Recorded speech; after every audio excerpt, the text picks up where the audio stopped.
नमस्कार, मैं बजरंग सिंह आर्य एजुएफ से। आज के हमारे इस बिंदु की चर्चा का विषय रहेगा पानीपत का प्रथम युद्ध। पानीपत के मैदान में 3 ऐतिहासिक लड़ाइयाँ हुई है और तीनों का ही भारत के राजनीतिक जीवन पे व्यापक प्रभाव पड़ा है। तो पानीपत का प्रथम युद्ध बाबर और इब्राहिम लोदी के बीच में लड़ा गया। ये बाबर का भारत पर 5वां आक्रमण था। 1524 ईस्वी में बाबर ने लाहौर और देपालपुर के ऊपर अधिकार कर लिया। इस समय उज़्बेकों के संभावित हमले की एक तरह की आशंका थी कि काबुल पर उज़्बेक हमला कर सकते हैं, तो बाबर को तत्काल पंजाब से लौटना पड़ा।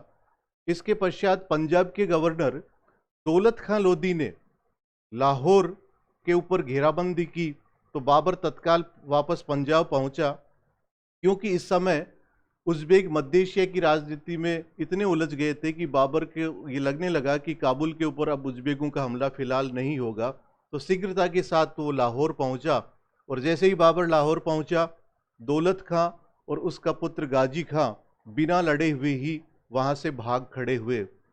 आखिर बाबर भारत की तरफ इतना आकर्षित क्यों हुआ, उसके पीछे कई कारण थे, जिनमें एक महत्वपूर्ण कारण ये माना जाता है कि काबुल की आर्थिक स्थिति बहुत कमजोर थी, आय के कोई साधन नहीं थे। तो वो एक ऐसे इलाके के ऊपर प्रभुत्व स्थापित करना चाहता था जो आर्थिक रूप से समृद्ध हो, और भारत से अधिक समृद्धि कहाँ हो सकती है। इसी उद्देश्य की पूर्ति के लिए आखिर वो भारत की तरफ बढ़ा। यहाँ वो दिल्ली की राजनीतिक घटनाओं से भी पूरी तरह परिचित था। इस समय दिल्ली के ऊपर इब्राहिम लोदी की सत्ता हुआ करती थी। इब्राहिम बिल्कुल एक नवयुवक था और वो अफगानों की कबीलाई भावना थी, उसको समझ पाने में असफल रहा। इसके साथ ही इब्राहिम अपने अमीरों से मतभेद बढ़ाता ही चला गया। इस समय जो पंजाब का गवर्नर था दौलत खां लोदी, वो बिल्कुल असंतुष्ट था इब्राहिम से। दौलत खां और इब्राहिम के चाचा आलम खां ने ही बाबर को भारत आक्रमण के लिए आमंत्रित किया, बताते हैं। आलम खां और बाबर के बीच में एक गोपनीय समझौता भी हुआ था कि अगर आलम खां दिल्ली का सुल्तान बनता है तो बाबर को वो पंजाब का हिस्सा बिना किसी प्रतिरोध के सौंप देगा। जब दौलत खां ने इब्राहिम से अपने संबंध खराब कर लिए तो इब्राहिम को भी इस चीज़ की खबर थी, किंतु बाबर ने इन दोनों ही अफगान सरदारों को, चाहे वो आलम खां हो चाहे दौलत खां हो, शतरंज के मोहरों की तरह इस्तेमाल किया है। यहाँ इब्राहिम की स्थिति दिन प्रतिदिन खराब होती चली जा रही थी। 1517 और 1519 के अंदर वह राणा सांगा से पराजित हो गया। तो अफगानों के अंदर ये संदेश गया कि इब्राहिम में वो क्षमता नहीं है कि वो दिल्ली की बादशाहत संचालित कर सके। इसी के कारण दरिया खां लोहानी, नासिर खां लोहानी, खाने जहां, ये असंतुष्ट होकर दक्षिण बिहार में चले गए। वहां पर उन्होंने इब्राहिम की सत्ता का खुल्लम खुल्ला विरोध करना शुरू कर दिया। इब्राहिम की मजबूरी ये हो गई कि वो दिल्ली भी नहीं छोड़ पा रहा था, क्योंकि दिल्ली के आसपास भी इब्राहिम के सरदार उससे असंतुष्ट थे। इस समय बयाना पर दाऊद खां का अधिकार था, तो दोवाब के एक हिस्से पर ईशा खां का अधिकार था, मेवात के ऊपर अहमद खां का अधिकार था। बयाना, मेवात, ये दोनों ऐसे इलाके थे जो दिल्ली के बिल्कुल निकट थे। तो इनको अगर वो यथावत स्थिति में छोड़ के बिहार की तरफ जाए तो समस्या खड़ी हो सकती है। अंततः वो दिल्ली में ही घिरा रहा और ऐसी ही विषम परिस्थिति के अंदर फिर बाबर ने पंजाब के ऊपर अधिकार कर लिया। 1525 के आसपास बाबर ने पूरे पंजाब को अपने नियंत्रण में ले लिया और उसने दौलत खां को पराजित कर दिया, बंदी बना लिया और बेहरा के किले की तरफ उसको भेजा गया। रास्ते में दौलत खां की मृत्यु हो गई। आलम खां भी लूटी पुटी स्थिति के अंदर उसके दरबार में आया, बाबर के दरबार में, किंतु बाबर ने उसको कोई तवज्जो नहीं दी। जब आलम खां ने अपने समझौते के बारे में बताया तो बाबर ने कहा कि पंजाब पे तो उसका पैतृक दावा है। जब 1398 ईस्वी के अंदर तैमूर ने पंजाब के ऊपर अधिकार किया था, तब से ये इलाका हमारा है, तो ये कोई समझौते जैसी कोई शर्त नहीं हो सकती। तो आलम खां भी बाबर की इस चाल को नहीं समझ सका और वो भी उसके राजनीतिक इस्तेमाल का एक निमित्त मात्र बन के रह गया। यहाँ हम देखें तो पानीपत का युद्ध मध्य एशिया के एक अनुभवी सैनिक और दिल्ली सल्तनत के एक ऐसे सुल्तान के मध्य था जो बिल्कुल अनुभवहीन और अनाड़ी था, बिल्कुल युवा था, और वो अफगानों की कबीलाई भावनाओं को समझ पाने में भी बिल्कुल असफल रहा। बाबर भारत में जब आया तो मध्य एशिया की अनेक युद्ध पद्धतियों के साथ उसने प्रवेश किया था, क्योंकि इसका सैनिक जीवन तो 11-12 साल की उम्र में शुरू हो गया। तो यूं मानो कि युद्ध तो इसके लिए एक आमोद प्रमोद का साधन था, और जिन सैनिक तकनीकों का, पद्धतियों का इन्होंने उपयोग किया, उससे भारत के शासक बिल्कुल अनभिज्ञ थे। जैसे उसने उज़्बेकों से तुलुगामा पद्धति सीखी। क्या होती है तुलुगामा पद्धति? दरअसल में होता क्या है कि आपकी सेना का जो मुख्य भाग होता है, इसके पीछे दाहिने और बाएं हिस्से के ऊपर रिजर्व घुड़सवारों को खड़ा किया जाता है, और जैसे ही युद्ध शुरू होता है, दोनों शत्रु पक्ष की सेना और आपकी सेना का जब हरावल आपस में टकरा जाते हैं, युद्ध चरम पर आ जाता है, उस समय तुलुगामा के सवारों को निर्देश होता है कि वो एक लंबा चक्कर लगाए, लंबा चक्कर लगाकर शत्रु सेना जो मानो यहाँ है उसके पीछे के हिस्से पर आ जाएंगे। पीछे के हिस्से पर आएंगे तो दोनों तरफ से शत्रु सेना घिर जाएगी, और ऐसी स्थिति में ऐसी अफरा तफरी मचेगी कि सैनिक ये तय नहीं कर पाएंगे कि आक्रमण किधर से हो रहा है, और इस भगदड़ के अंदर आप पराजय के द्वार पर पहुंच जाएंगे। इस युद्ध पद्धति के अतिरिक्त बाबर ने ओटोमान तुर्कों से तोपखाने का संचालन भी सीखा। भारत में तोपखाना अभी बिल्कुल एक तरह से अनजान था। बाबर ने 1519 के अंदर पहली बार भेरा के दुर्ग को जीतने के लिए इस तोपखाने का प्रयोग किया था। उसने सजातीय तुर्कों से गतिशील अश्वारोहण सीखा, वही ईरानियों से बंदूकों के प्रयोग को उसने सीखा। अब ये सारी की सारी पद्धतियां भारतीयों के लिए बिल्कुल नई थी, वो उसको नहीं जान पाए, और बाबर ने इन संयुक्त युद्ध पद्धतियों का खुलकर उपयोग किया पानीपत के मैदान में। अब हम दोनों पक्षों की सैनिक ताकत का अंदाज लगाएं तो रसब्रुक विलियम तो ये कहते हैं कि बाबर की सेना लगभग 8,000 थी। वहीं बाबर खुद कहता है कि मेरे पास 12,000 घुड़सवार थे। अगर हम तुलना करें इब्राहिम के साथ तो हम पाएंगे कि इब्राहिम की सैनिक ताकत निश्चित रूप से अधिक थी। बाबर तो ये कहता है कि इब्राहिम के पास 1 लाख सैनिक थे, किंतु आशीर्वादी लाल श्रीवास्तव ये मानते हैं कि लगभग 50,000 घुड़सवार ताकत इब्राहिम की भी थी। जो भी हो, एक बड़ी सेना और छोटी सेना के बीच की लड़ाई का मुद्दा नहीं है, यहाँ तकनीक का मुद्दा है कि बाबर ऐसी नवीन तकनीकों का उपयोग करते हुए आगे बढ़ रहा था कि इब्राहिम उसकी इस नीति को पहचान ही नहीं सका।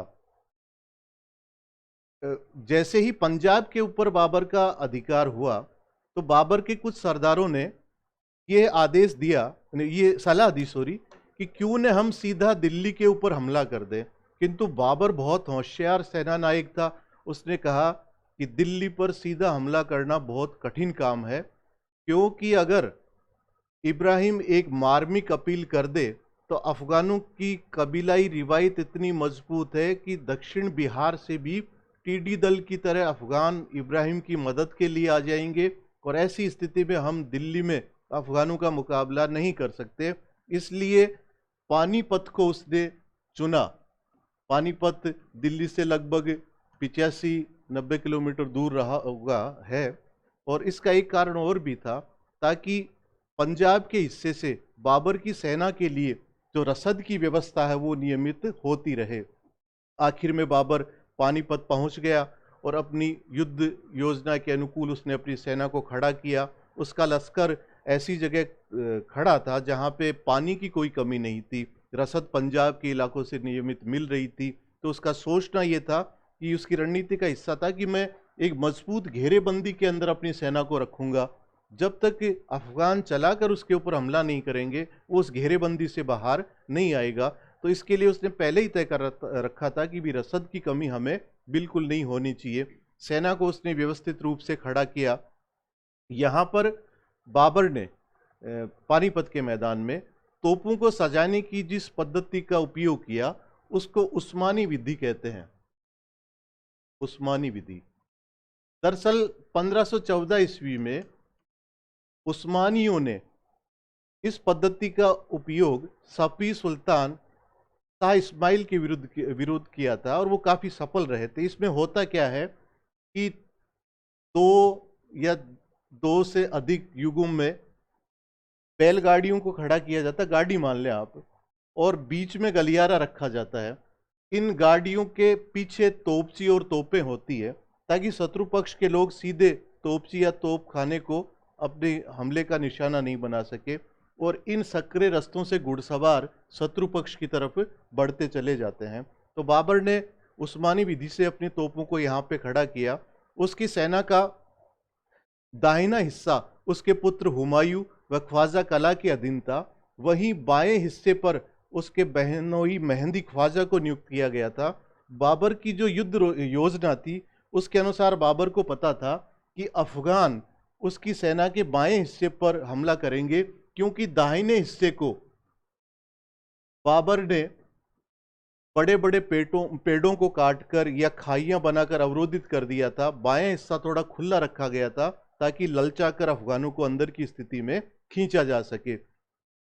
बाबर ने कोतल सेना के रूप में अब्दुल अजीज कोतलतास के नेतृत्व में एक सेना रखी और उसको स्पष्ट निर्देश था कि जैसे ही सेना के किसी भी हिस्से के ऊपर दबाव पड़े तो तत्काल उसको उधर बढ़ना है। और ऐसा ही हुआ कि 20 अप्रैल की रात को बाबर ने अफगानों को टोहने के लिए अपने घुड़सवारों का एक दस्ता उनकी तरफ भेजा। मुगलों ने अफगानों पर हमला किया 20 अप्रैल को, और इसका उद्देश्य यह था कि बाबर खुद तो इस सक्रिय घेरेबंदी से बाहर आना नहीं चाहता था और वो अफगानों को ललचा रहा था। क्योंकि ये मुगल सैनिक दस्ता जो भेजा गया था वो पराजित हो गया, तो अफगानों का मनोबल बढ़ गया कि हम क्यों ना अंदर घुसकर बाबर के ऊपर हमला करें। और उसका परिणाम ये हुआ कि 21 अप्रैल को इब्राहिम की सेना ने आगे बढ़ते हुए बाबर के खेमे पर आक्रमण करने का निश्चय किया। यहाँ बाबर की योजना कारगर सिद्ध हुई। बाबर की जो सेना घेरेबंदी थी वो इतनी सक्रिय थी कि जो अफगान सेना आड़ी रेखा में बढ़ रही थी वो इस सकड़ी घेरेबंदी में नहीं आ सकती। जैसे ही इब्राहिम सैनिक मोर्चे के निकट पहुंचा, बाबर के सैनिक मोर्चे के, उसने देखा कि इस तरह से तो आगे बढ़ पाना मुश्किल है, तो तत्काल उसने अपने सैनिकों को आदेश दिया कि नए सिरे से इस तरह की रेखाओं में आगे बढ़ो। और इसी स्थिति का बाबर ने भरपूर फायदा उठाया। जिस समय अफगान अपनी युद्ध योजना को बदल रहे थे, बाबर ने स्पष्ट आदेश दिया कि जैसे ही अफगान उनकी तोपों, बंदूकों और तीरों की जद में आए, उनके ऊपर भयानक हमला कर देना है।